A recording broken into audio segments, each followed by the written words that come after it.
बिस्मिल्लाहिर्रहमानिर्रहीम। अस्सलाम वालेकुम प्यारे व्यूवर्स, कैसे हैं आप? उम्मीद करता हूँ सब दोस्त खैरियत से होंगे। मैं हूँ आपका होस्ट मियां Mohammad Sagar HKM fancy poultry से। ये गोल्डन हैवी बफ के चूज़े नारोवाल जा रहे हैं, भाई खुद लेने आए हुए हैं हमारे पास। और ये देख सकते हैं माशाल्लाह सारे के सारे एक्टिव हैं। आज ये नए घर जा रहे हैं, अल्लाह ताला भाई के नसीब करे और बरकत अता फरमाए। आप भी दुआ गो रहेगा कि रब करीम हमारे लिए और इनके लिए और आपके लिए आसानियाँ पैदा करे।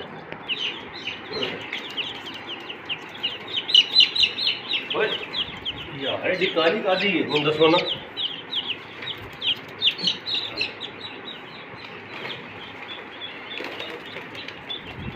ये जनाब 8 टिक्का आ गए।